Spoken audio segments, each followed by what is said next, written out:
surprised her. But what had surprised her was the flare of disappointment in her heart. She wanted to be seen. A quiet snap broke her thoughts. A different silence chased the stillness. It was not the silence of emptiness, but intention. It felt like a living thing. Someone had meant to stop. The mountain jolted upright. There, standing in the clearing of the woods, was a young mortal man. He wore a beautiful hunting cloak and held a knife, but when he saw her, he dropped it. He sank to his knees, flinging out his arms. "Goddess, I beg your forgiveness," said the young man. The mountain held back a snort. It was not kind to laugh in the face of faith. Yet she was still young, too, and had not learned how to mask her features. Around her, the wind crinkled the leaves. The young man looked up from his prostration. "I am no goddess," said the mountain. His eyebrows curved into a question. "Are you not the spirit of the mountain?" "I am." But she thought of her mother, her sisters, the ones who spent their time painting stars onto the sky, swelling rivers, and dreaming of new beings. Not like her, whose duty was to tend and not create. Not that the mountain minded. She got to be close to something that was just a distant dream to the others. She got to be near humans. The man stood. The mountain stared. His eyes were not yet crimped by too much sun. His hair was raven lustrous, and his muscles lean and sleek. Her heart, though still firmly behind her bones, leaned out curiously. "Then forgive my presumption," he said.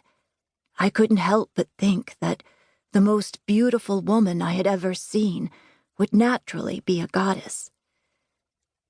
She pushed herself off the rock and walked toward him. His eyes widened, wonder tilting his brows and parting his lips. A thrill ran through the mountain.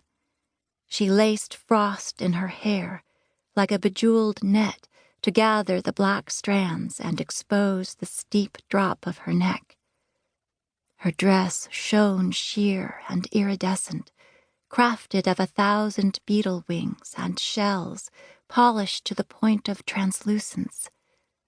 When she touched him, he shuddered.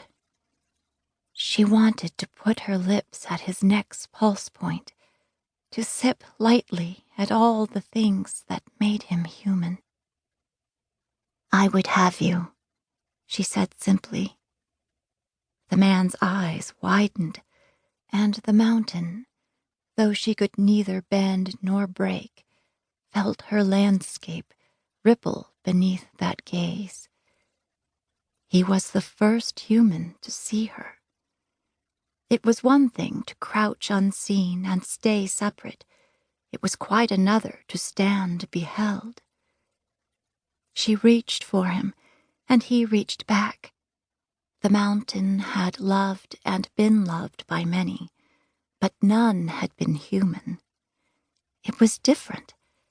His blood ran hot beneath his skin. There was urgency here, and the mountain wondered distractedly whether it might scorch her.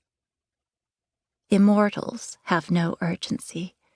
There was never any rush. All love-making was slow as poured honey. This was not, and the mountain rather liked it. "What is your name?" she asked, when they lay still on a bed of anemones. "Bulan," he said. Language was not yet pleated into symbols. She could not trace his name upon his chest. Instead, she sounded out the name against his wrist, beneath his ear, upon his neck.